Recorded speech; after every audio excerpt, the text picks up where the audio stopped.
Саламатсыздарбы? Кыргызстанда жакынкы аралыкта жогорку технологиялар паркы түзүлөт деп айтылып жатат. Буга байланыштуу азыр парламентте дагы талкуу жүрүп жаткан кезде мыйзам долбоорун кабыл алуу боюнча. Ал эми биз мына ушул теманын тегерегинде жогорку технологиялар паркы Кыргызстанга кандай пайда алып келет, эмне милдет аткарат, бул тууралуу сынак программасынан кеп козгомокчубуз. Ал эми биздин студиябыздын коногу транспорт жана коммуникация министринин орун басары Таалайбек Эшалиев. Саламатсызбы? Биздин программабызга да куш келипсиз. Анан мен ойлойм, бул биз талкуулап жаткан тема тууралуу сиз кененирээк көрүүчүлөрүбүзгө түшүндүрүп, бир катар суроолорго дагы жооп берет деп ойлойм. Анан эң алгачкы суроону мындай бергим келип атат да, сиз өзүңүз ошо жогорку технологияларды азыркы учурда сөзсүз түрдө күнүмдүк ишиңизде пайдалансаңыз керек. Саламатсыздарбы? Биринчиден, мына жогорку технологиялар паркы жөнүндө мына 3 жылдан бери эле айтылып келатат. Бул биринчиден Кыргызстанга эмнени алып келет? Азыркы учурда мына биздин Кыргызстанда программисттердин деңгээли абдан жогору. Анын эмеси, аны эмне үчүн андай деп айтып атабыз? Анткени биздин программисттердин көпчүлүгү эле башка мамлекеттерге кетип калып жатат. Ошол эле Казакстанга, Россияга, ал түгүл Америкада иштеп аткан эмелер бар, мындай мисалдар бар. Андан тышкары бул жакта Кыргызстанда иштеп аткан программисттер ошол башка мамлекеттердин заказдарын аткарып жатышат да, жакшы деңгээлде аткарып жатышат. Ошого байланыштуу биз ошол секторду мындай өнүктүрөлү деген ой менен азыр ушул закондун проектин жасаганбыз. Бул законду эми жалаң эле министерство, жалаң эле депутаттар жасаган жок. Буга аракет кылган мына бизнесмендер бар. Ошо программисттердин өздөрү, Карпо деген ошо программисттердин ассоциациясы бар. Ошолор менен чогуу ишти алып барып ушул эмени закон иштелип чыккан. Анан айтсаңыз, мисалы сиз айтып атасыз азыр, сыртка чыгып кеткен программисттерди, адистерди кайра тартууга мүмкүнчүлүк түзүлөт эгер ушул парк түзүлсө депчи. Анан чынында эле алар кайра кайтып келе алабы? Ишенип мисалы сиздерге ушул мыйзамга. Бул парк түзүлсө азыркы мына көмүскөдө иштеп аткан программисттер ошо көмүскөдөн чыгып иш алып барганга шарт түзүлөт. Шарт түзүлгөндө дагы алар чоң заказдарды кабыл алып иштегенге шарт түзүлөт. Бизден кетип калган жарандар кайта келет деп айтканга бизде толук негиз бар. Анткени азыркы учурда бул программисттер эмне үчүн ошо көмүскөдө иштеп атат? Анткени аларга шарт түзүлгөн эмес да. Налогдор абдан чоң. Ошол налогдорду, мына закондордун эң негизги максаты ошол налогдорду азайтуу. Анан мындай деген маалыматты да уктум да, сиздердин жетекчиликтери айтып атат. Мисалы 3 жыл ичинде эгер ушул парк түзүлө турган болсо, 150 миллион доллардай киреше таба алабыз депчи. Анан бул кандай бир ишенимдүү айтылып атат да, кантип таба алат? Эми мына Белоруссиянын эли биздикинен 2 эсе көп, жери дагы 2 эсе көп. Алардын мына 3 жылдык опытын, 3 жылдык ошол тажрыйбасын алсак, 2008ден баштап 2010га чейин 50 миллион доходу болсо, азыр мына 10 жылдын жыйынтыгы менен 194 миллионго жеткен.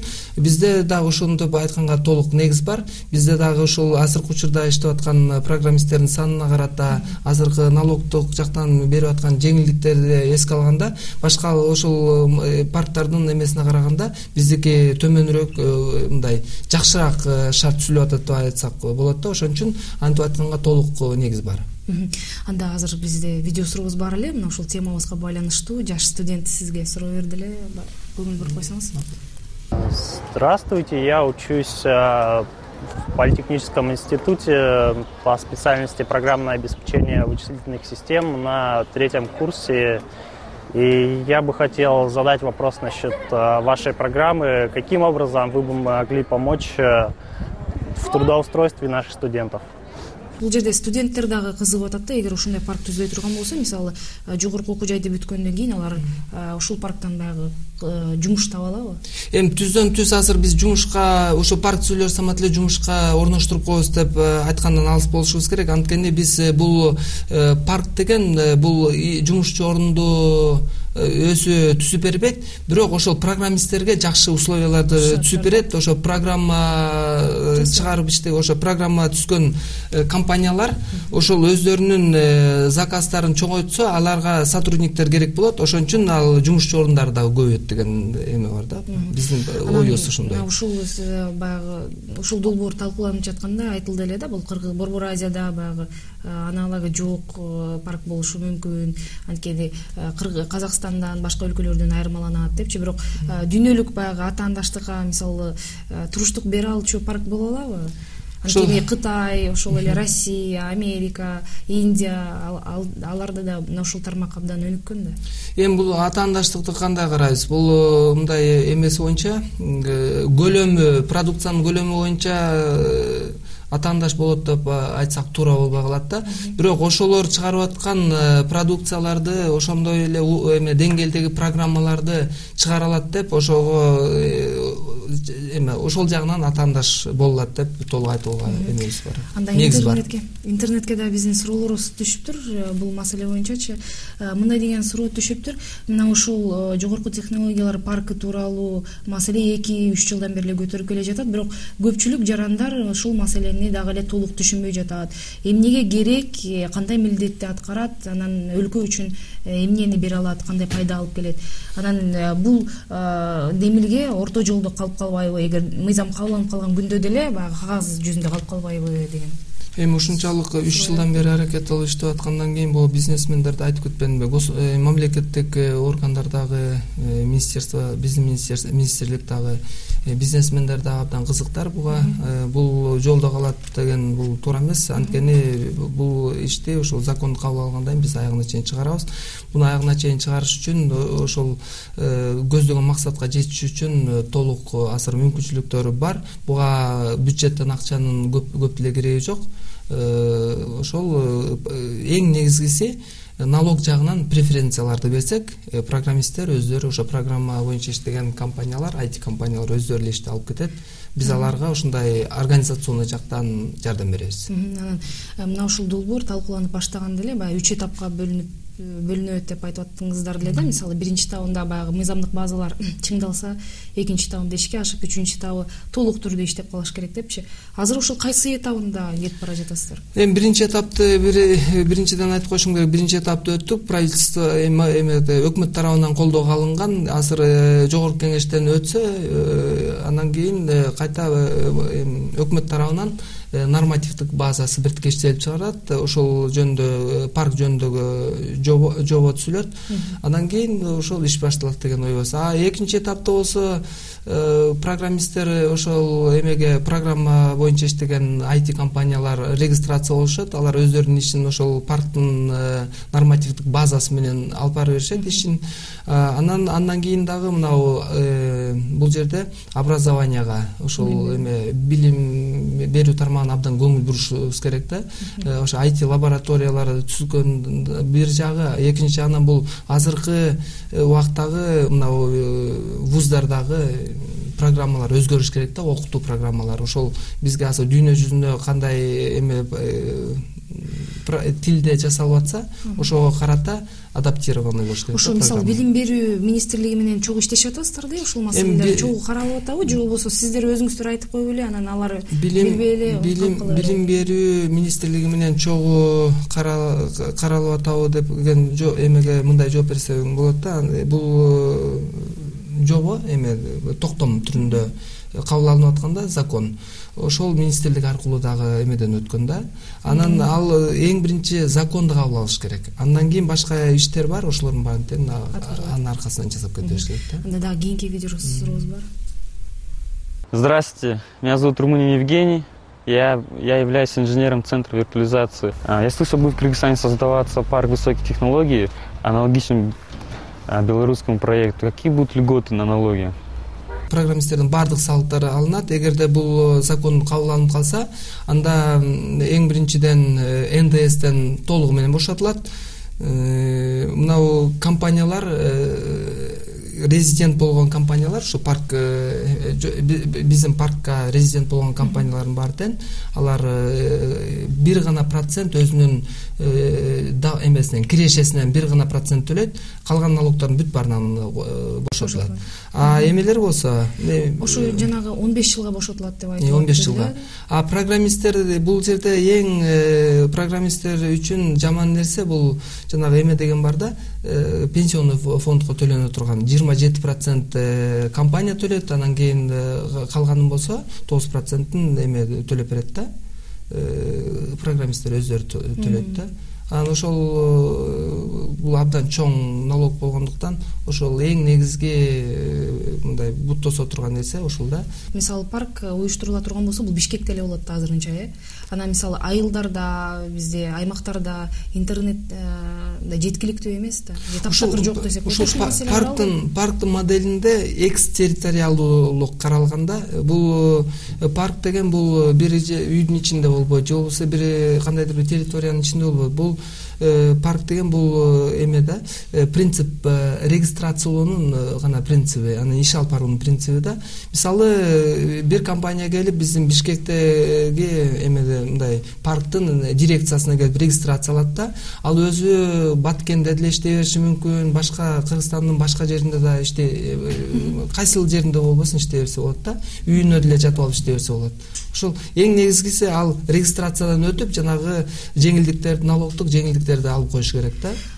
Белоруссияда мисалы ушундай паркы баягы программисттердин баары бир жерде чогултулуп ошол жерде иштешет турбайбы? Анан бизде Кыргызстанда дагы ошондой илим академиясынан дагы имарат берилет деген бир сөз айтылды эле да, ошол болобу же кандай? Ал бир жагынан туура, бир жагынан антип айтканда эле эме эмес, туура эмес да. Биринчи эмне үчүн туура? Биринчиден Белоруссияда кандай болду эле? Алар деле биз сыяктуу эле биринчи ал эч кандай зданиясы жок эле, ошо регистрация кылып, анан компаниялар ар кайсы жерде чачкын жайгашып ошентип иштешкен, экстерриториалдуу принциппен иштешкен да. Кийин болсо компаниялар, ошо чоң компаниялар өздөрү ушундай демилге көтөрүп, бир чоң зданияны алып, ошо парктын дирекциясы менен кошо бир зданияга чогуу бир жерге локализация кылып иштеген туура болот экен деп ошондой чечим чыгарышкан да. Бирок азыр закон, алардын деле закону ошол бойдон калды, экстерриториалдуулук принциби бар. Бирок жанагы эмеде кээ бир компаниялар ошол жерге келип, ошол бир жерге, бир зданияда иштеп атышат да. Бирок дагы көпчүлүк компаниялар башка жерде эле иштеп атат. Бизде ошондо Кыргызстанда кандай болот? Кыргызстанда биринчи башында ошол модель менен иштейт. Биринчи бир кичинекей гана комната керек болот, бир 4-5 киши керек болот. Ошол дирекцияны башкарып турганга, регистрация кылып турганга. Кийинчерээк ошо Белоруссиянын эле опыту боюнча, башка мамлекеттердин опыту боюнча бир жер алып, чоң жер алып, бир 50 гектар жер алып, бир өзүнчө бир шаарча жасап, чоң здания куруп иш алып барсак, бизде деле болот да. Анда дагы бир видео сурообуз бар, ушул темабызга байланыштуу. Саламатсызбы, менин атым Айбек. Мен видео дизайнер болуп иштейм. Ушул ачылып аткан жаңы парк высоких технологий боюнча суроом бар. Ушул жаңы ачылып аткан парк высоких технологийге келип иштеген айтишниктер ар дайым жумуш менен камсыз боло алабы? Же ушу мамлекет баягы заказы жок болуп калса каржылай алабы ошол айтишниктерди? Бул парктын принциби боюнча ал заказдардын баардыгын тең программисттер өздөрү табыш керек. Программа түзүп иштеген IT компаниялар өздөрү табыш керек да. Бирок мамлекет тарабынан кандай жардам керек? Мына мисалы биз Белоруссиянын паркы менен меморандумга кол койгонбуз. Ал жакта 2-3 компания менен сүйлөшкөнбүз. Алар дагы ошо өздөрүнүн заказдары эме толугу менен аткарылбай калса, биздин эмеде программисттер менен кандайдыр бир деңгээлде мындай эме кылып, кызматташтык кылып иштесе болот да. Заказ мында канчалык көп, биз ошо мамлекеттик колдоо ушул башка мамлекеттердин эмелерине, ушул мисалы министерство болобу же өкмөт болобу, ошол башка мамлекеттер менен ошо договор, келишим түзүп, ошолордун ишин жакшыртууга шарт түзсө болот да. Анан ошол эле учурда мисалы баягы бир программисттерди баягы көмүскөдөн чыгарабыз, көмүскөдөн чыгат эгер ушул парк түзүлсө деп атпайсыздарбы? Анан ошого мисалы эмне себептен ошентип ишенип айтып атасыздар да? Чын эле алар көмүскөдөн чыгып иштеп кетеби, же болбосо баягыдай эле баягы ар ким үйүндө отуруп алып, же болбосо өзүнүн кирешесин таба береби да? Абдан жакшы суроо бул. Азыр мындай алалы, программист $1000 таба алып атат да. $1000 27% налог түрүндө кетип калат. На эмеден да, жана кирешеден налог, жеке кирешеден налог на прибыль. Анан кийин компанияда иштеп атса, андан дагы көп налогтор, НДС алып калат, налог с продажи. Ошентип отуруп жана $1000 бир жартылайынан көбү мамлекетке кетип калып атпайбы? Эгерде бул модель кабыл алынса, бул закон кабыл алынса, анда программист болгон 5% төлөйт. кирешеден. Анан пенсионный фондго жана 27%-тын ордуна эме 12%, бирок 12%-ты өзүнүн $1000 төлөбөйт мисалы да. А Кыргызстанда коюлган орточо айлыктан эме төлөнөт да. Орточо айлык болжолу менен азыр 5500-6000 сомго жакын да. Ал кийин бул программисттердин келечегине жашат, кийин пенсияга чыкканда ошо 6000ден төлөп турган эмесине карата пенсияга да чыгат да. Анан жашыруун эмес, мисалы ошол программисттер, IT тармагында иштегендер мисалы көбүрөөк акча алып заказдар келсе көбүрөөк акча алышат да, кандай десем эми жакшы пайда таба алышат да. А эгер мына ушул парктын ичинде иштеп кала турган болсо, алар деле ошондой баягы кандай десем кирешесин көбөйтө алышабы? Ошондой ишеним барбы? Ошондой ишеним бар. Анткени мындай да, мисалы азыркы көмүскөдө иштеп аткан программисттер чоң тендерлерге катыша албайт. Анткени аларга катышуу үчүн өзүнүн отчетторун толугу менен көрсөтүш керек. Кайсыл компанияга кандай заказды, канча акчага жасаган полностью көрсөтүш керек да. Көмүскөдө иштеп аткан программисттер көрсөтө албайт. Өзүнүн канча сотрудниги кандай акча алып, кандай заказдарды аткарып атканын да көрсөтө албайт. Эгерде алар көмүскөдөн чыгышса, жана налогторду кичинекей налог төлөп аткан үчүн алар көмүскөдөн чыгышат. А көмүскөдөн чыккандан кийин алар эч кимден коркпой туруп эле өзүнүн эмелерин, портфолиосун полностью көрсөтөт да. Канча заказ аткарганын, кайсыл фирма менен иштеген полностью көрсөтөт да. Чоң тендерлерге катышат, чоң тендерлерге катышканга мүмкүнчүлүк алгандан кийин ал кирешеси да көбөйөт. Ошо кирешеси мисалы алар экспортко чыгуу, продукциясын экспортко чыгаруу менен таба алышат окшойт, жагандай. Кирешесинин эми көпчүлүгү ошо 80%-тын ашыгы ошо экспортко кетиш керек да. Анда биз парламентте мына ушул маселе талкууланып аткан учурда депутаттар ар кандай суроолорду берген экен. Ошондой бир депутаттын дагы кыска маалыматын даярдап койгон элек. Министрликтин республиканын алдыңкы программисттерин бир жерге топтоо аракетинин таасири терс болушу мүмкүнбү? Анткени ЦРУ жана ФСБ биздин адистердин мыйзамсыз иштерине кызыктар экени маалым. Ошондуктан мындай парк хакерлерди даярдаган жана аларга секирик болчу жай болуп калбайбы? Биринчиден бул бизде экстерриториалдуулук принциби ушул закондо каралып атпайбы? Бул жерде максат эмес аларды бир эмеге эле чогултуп коюшчу. Бара-бара ошондой бир зданияга чогултуп, бир чоң территорияга чогултуп иш алып барса анын ийгилиги жакшы болот деген ой менен жасалып атат да. А бирок хакер болуп кеткен, ал бул парк болобу, болбойбу, андан эч кандай эмеси жок. Коркунучу жок. Анда коркунуч жок бул жердечи. Андай коркунуч болушу да мүмкүн эмес. Анткени эми мындай көмүскөдө жүргөн программисттер эле хакерлер болуп кетиши мүмкүн да. Алар өздөрүнүн иштерин аткарып атат, кандайдыр деңгээлде ошентип айтсак да болот. Аларды эч ким көрбөйт да. Ушул паркты түзүү үчүн 2,5 миллион болгону сом гана керек болот экен депчи. Ушул акчалар жетиштүү болобу? Анан бул акчаларды мисалы мамлекет бөлүп береби же болбосо кайдан алынат эгер паркка? Биринчиден бул биринчи этапта парктын дирекциясы үчүн бир здание керек, бир 2-3 комната. Андан кийин аларды кишилерди 1 жыл бою айлык төлөп кармап туруш үчүн ошо 2,5 миллион жетет деп биз ошо эсептеп чыкканбыз. Ошол жетет деген ойдобуз. Парк качан ишке киришип калышы мүмкүн? Анан кошумча ал парк ишке ушул закон кабыл алынса ошо күзгө мал ишке кирип калышы мүмкүн. Чоң рахмат анда келип бергениңиз үчүн. Ишиңиздерге ийгилик каалайбыз. Рахмат сизге. Кыргызстанда интернет торчосун пайдалангандардын саны бүгүнкү күндө 2 миллионго дагы чукулдап калган. Ал эми дүйнө жүзү боюнча жогорку технологиялар өтө тездик менен өнүгүп, айрым өлкөлөр дагы мунун артында киреше табууга үлгүрүп жатышат. Кыргызстан дал ушул тармактын өкүлдөрүн колдоо максатында аларга шарт түзүп берүү үчүн бир нече жылдан бери камын көрүп келе жатат. Ал нерсе дагы бир канча жылга созулуп кетпесе деген эле тилек менен биз сынак программасын жыйынтыктайбыз. Көрүшкөнчө.